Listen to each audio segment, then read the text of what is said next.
Most of the negative emotional patterns of experience, trauma, and negative conditioning experienced by a person in this life have been created by the emotionally charged fields and beliefs associated with trauma or difficult experiences in prior lives or early in this life. These fields or energetic signatures are held within the soul like impressions on photographic film. A great deal of our experience in the outer world, the feelings and beliefs we have about ourselves or our experiences in relationships with others, is then colored, created, or magnetized by the beliefs, emotional charge, or residue of those fields. You could say that the movie of our life is, in large part, really a projection of the light of our own inner being, self, through that film, through those fields and memories still vibrating and alive in the soul. Our movie is then populated with people, events, feelings, and experiences that have risen in this life from those fields within our soul. As we choose, they are to be addressed with healing, learning, and growth. The videos are movies of an actual person named Angelica, who has done over 100 regression therapies. All names in each movie, including Angelica, have been changed. The movies are told exactly as they occurred during the therapy session, and the events have not been modified or altered. The video will help you achieve a better understanding of how a typical regression therapy is conducted through the new regression therapy technique or protocol. The new regression therapy protocol is fundamentally the calling and enlisting of the higher consciousness or divine presence, light, into the trauma of this life or prior lives that have still been alive until today.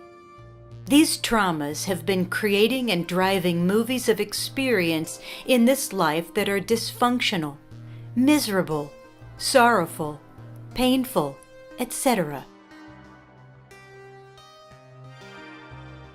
When viewing these movies, regression therapies, please keep in mind every person is unique and every experience and lifetime is unique. Should you be going through your own regression therapy, using the new regression therapy protocol, you should not compare or be concerned about how your therapy compares to Angelica's sessions. There is no right or wrong way to heal. Your higher self holds the answer to the plan of your healing. The following, the summary of clues and triggers, will demonstrate how the subconscious and higher conscious mind bring to the conscious mind, during normal everyday life, the clues to help you find the root cause of problems that need to be healed.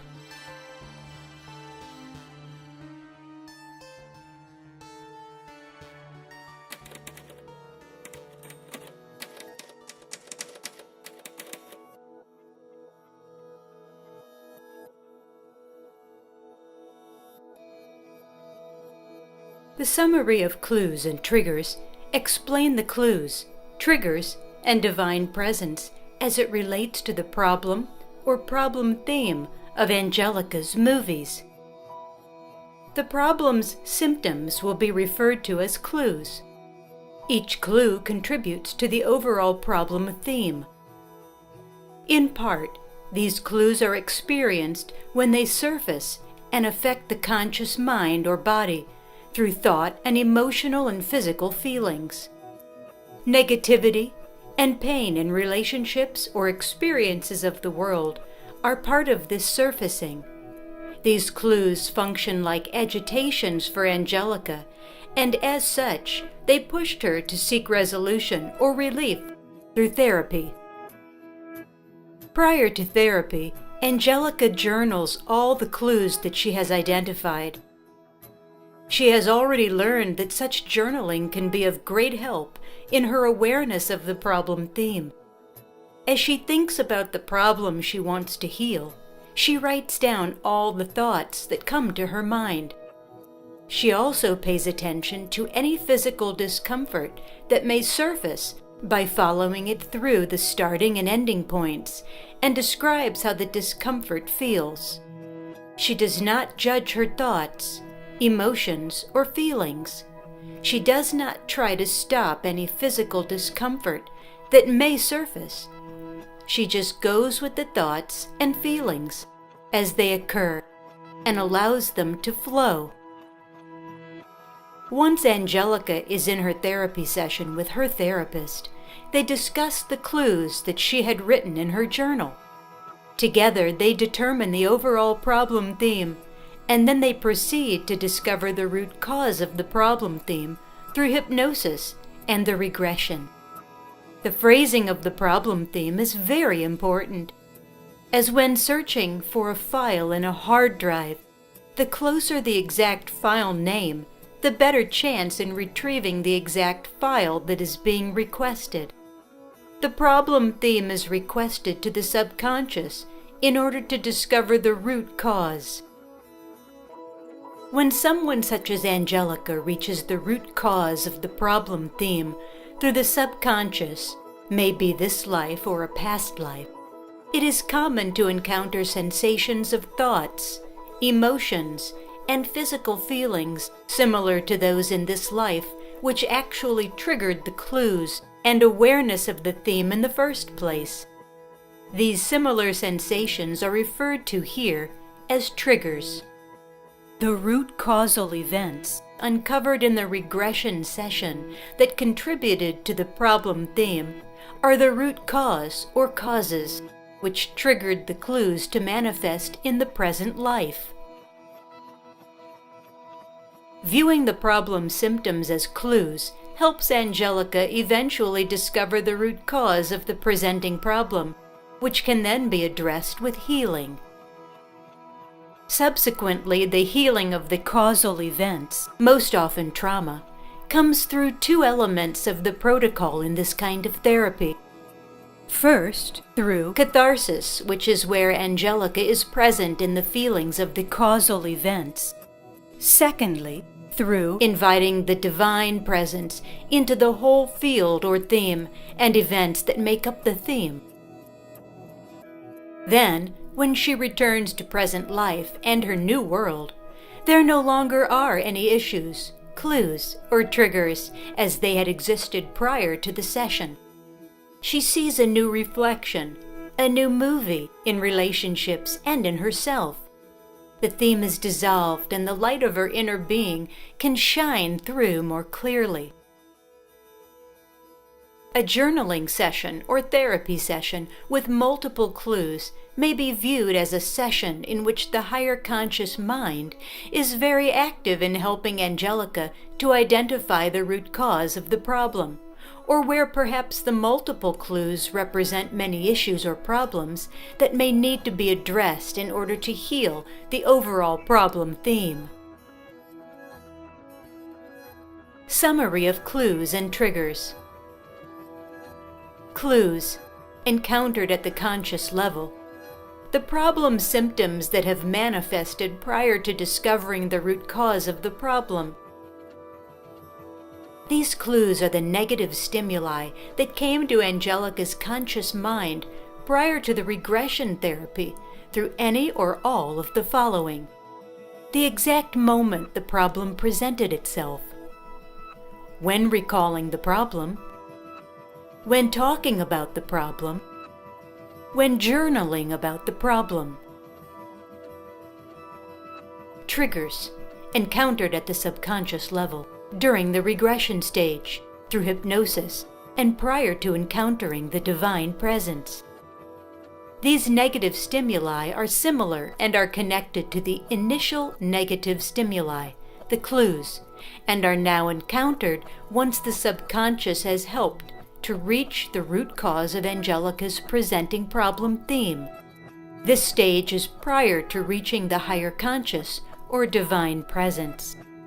Some negative stimuli may be healed at this stage, just by having a better understanding of their meaning or existence.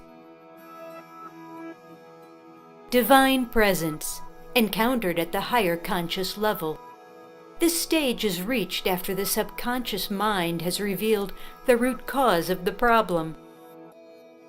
The negative stimuli or root causal events reside deep in the soul and require presence from the higher conscious or spiritual realm via the higher self and/or spiritual guides and deities to fully heal.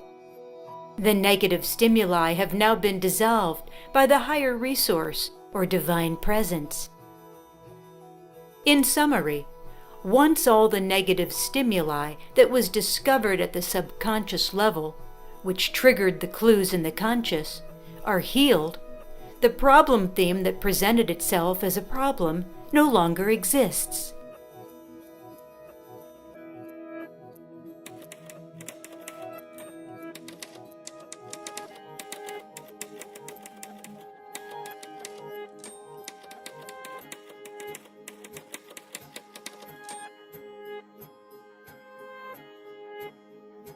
One, feeling like a daughter and being treated as an adolescent. Clues encountered at the conscious level. And other times I feel like he treats me like a kid or his daughter. Triggers encountered at the subconscious level. I'm a teenage girl, and I'm standing in a field about 50 yards away from our log house. I hear my father yelling at me and calling me to come home immediately. 2. Headstrong father figure demanding respect. He reminds me a lot of my father in many ways. Very headstrong. What he says goes. Don't disrespect me. His immediate reaction is to get angry with me, and I see he is thinking, I am your father. I know what I'm doing, and you will not disrespect me. Divine Presence encountered at the higher conscious level. But as he sees that I continue to look at him with a loving smile, he knows in his heart that I absolutely love him and respect him very much. 3. Lack of emotional presence from a man. Physically present only when he has the time or wants to be. As I lay there after my birth, my father is there taking care of me. However, he's not emotionally present. It's as if he was not even there. I can now feel what is happening inside him while he's not present with me. He is grieving my mother's death. It's okay that he is not emotionally there for me. He is there physically, and he's taking care of me. I will be fine now with this understanding. I don't feel so alone or abandoned. He just needs time. I'm okay with being with myself, so I'm okay. I'm at peace. 4. Strong desire of not wanting to be controlled. I feel like I want him to leave me alone. Why don't you just leave me alone? Now I understand what I meant when I said at the beginning of this session that I want him, Peter, to leave me alone. When I said I want him to leave me alone, what I was really saying was, I don't want him to control me. I want him to let me be and not control me. Instead of being angry with him, I recognize that he is controlling only because he's trying to control the only thing he has control of, his life, hence my life. I'm no longer angry with him, and I'm surprisingly at peace and have compassion toward him. 5. Fear of being controlled as if life-threatening. He's always trying to help me. He's so sweet. But that also scares me. Because I fear that his help is a means of control over me. that I will lose my life. Yes, being controlled or not having control of my life is a very big fear of mine. I see myself growing up, and my father has complete control over every aspect of my life. I'm so stuck.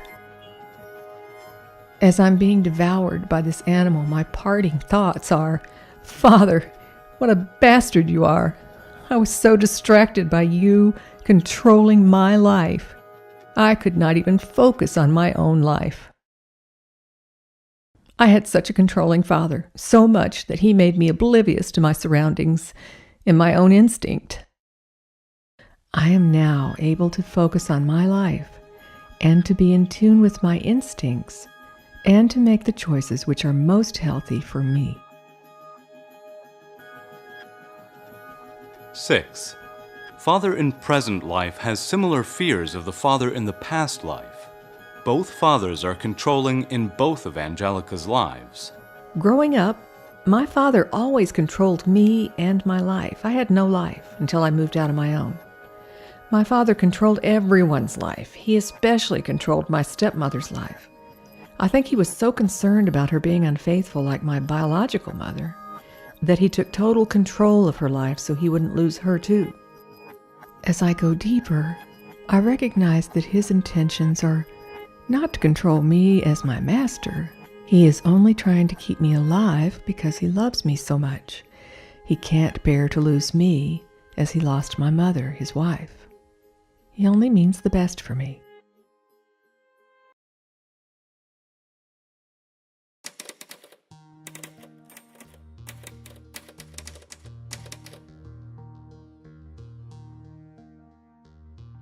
The quest to reach ultimate peace and happiness through wholeness and union is our journey.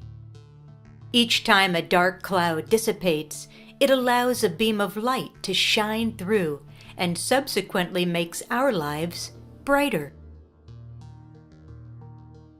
In this section, Angelica responds to the clues and triggers of what was the presenting problem from the therapy session. The follow-up is done many weeks after the therapy session. Angelica reviews the entire regression therapy and takes note of any thoughts and/or stimuli that now occur while she is viewing it. She then responds to the summary of clues and triggers with those thoughts and/or stimuli that surfaced. In summary, the following 6 negative stimuli contributed to the problem theme of fear of someone else having control of my life.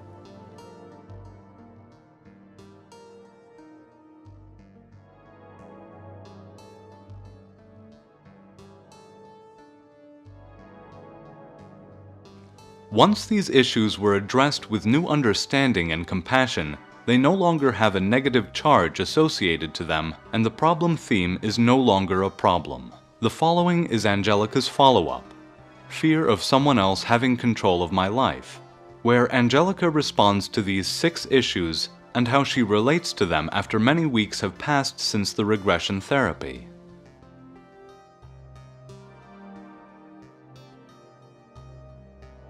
One, feeling like a daughter and being treated as an adolescent. I believe I subconsciously accepted a role as a daughter with Peter. I now feel it was necessary in order to bring healing to the bigger issue. I don't feel like a daughter to any man other than my father, so I am aware of my role as an adult. 2. Headstrong father figure demanding respect. It amazes me how I found myself in this lifetime with a similar type of father as a father in a past life. But now I appreciate and respect the father role and how sweet fathers can be to try and help their daughters. 3. Lack of emotional presence from a man. Men will be men. Sometimes they are not the best communicators, but they do have big hearts, and some were probably not taught to express their emotions. Therefore, if I ever have any doubts, I will ask them what they're feeling or thinking rather than taking it personally. 4. strong desire of not wanting to be controlled. Peter was not the problem.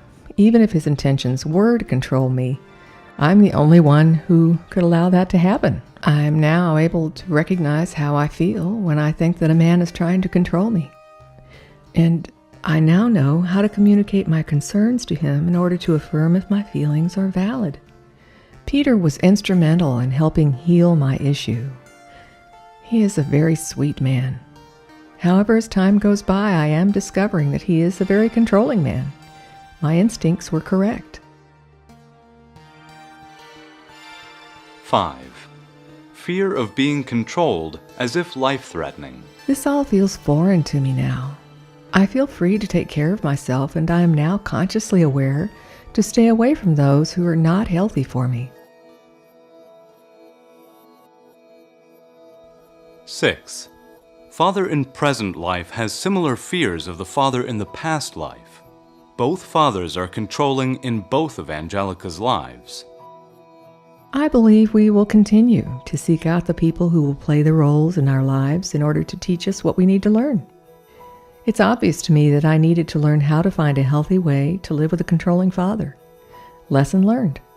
I don't believe I will seek out a controlling father in future lifetimes, but if I do end up with a controlling father again, I now know how to deal with him so he won't have a negative effect on me.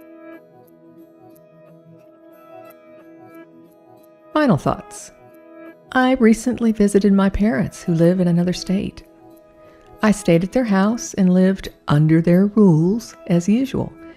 My father has numerous cars, so I asked him if I could borrow one of his cars to tend to personal errands, and his response was, "No, I will take you."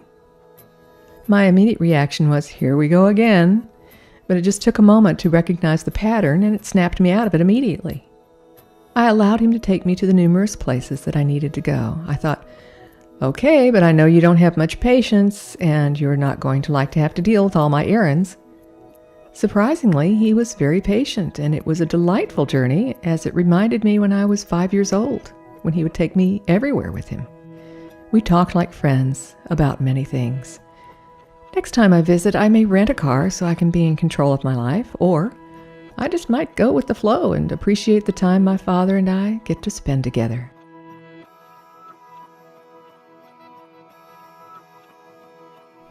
Once the presenting problem theme is healed, there is an internal shift within us that changes how we now react to similar circumstances.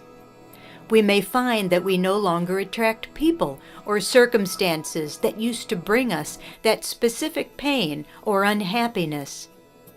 Or we might find that those people or circumstances no longer stimulate a negative charge that used to reside within us, and we don't even remember that there was pain or unhappiness associated with them or it in the past.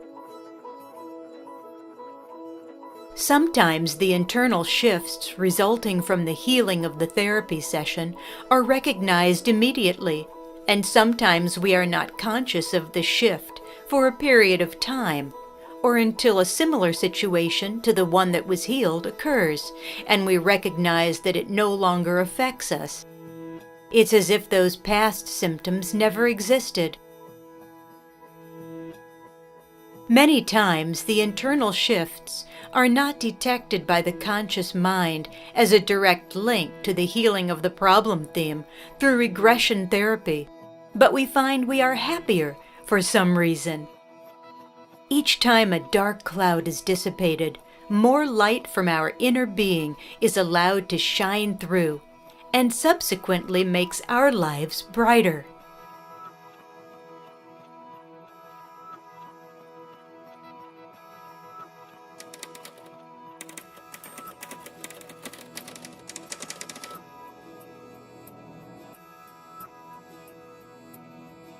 Angelica's movies are an example of typical regression therapies using the new regression therapy method or protocol. How does the new regression therapy differ from traditional regression therapies? There are 5 major distinctions, but the most significant one is to call upon for help of the divine presence into the fear-based fields in the trauma of the root cause. This brings about a profound shift in the consciousness of the events that had created the problems and symptoms in the current life of the client. For an in-depth explanation on the 5 major distinctions, you can read Greg McHugh's book, The New Regression Therapy. Greg McHugh is the creator of the New Regression Therapy. Greg has over 21 years combined experience as a psychotherapist and clinical hypnotherapist. The details of his nearly 50 years of studies, experience, and his teachings in this field can be found at www.gregmchugh.com. Therapist's Commentary. In the following commentary, Greg McHugh explains how the major symptoms of Angelica's pattern of current problems and the past life events were created, and how the healing protocols and utilization of divine presence were brought to the field of those problems and trauma. He describes how the field of those problems and trauma were transformed and healed through tools included in the New Regression Therapy. The field of emotions and beliefs around this theme of the fear of being controlled is actually what created the experience with her friend Peter and with her father in this life. Given the power of the emotions and the beliefs of that earlier life, what we call a causal life, it was automatic that Angelica would have such experiences in relationships. It could not be controlled or avoided. The emotionally charged field and beliefs were in her soul, ready to project out into her present life, a replication in relations or relationships with meaningful others in the movie of being controlled. It is helpful for all of us to at least understand that when experiences are driven by such fields, called sanskara in the Upanishads, and also as impressions or energetic signatures, it is almost as if the person having the experiences or behavior cannot not have them. The field will create them until healing happens. But through the protocols of bringing in divine presence into such deeply felt energy fields and into the beliefs, often felt as convictions, in regression therapy, the whole of the field can be dissolved. Remember in the movie, Angelica in that past life personality saying to God that she could not see how she could have handled the situation differently, and said to God, "I can't see any other option or conclusion." But moments later, she is feeling deep peace and love, and what the rational mind could not construct, an alternative experience comes into being through that divine presence and from within the past life person or personality. This is her coming into spiritual alignment with her inner being, naturally and effortlessly, and without a fear-based orientation.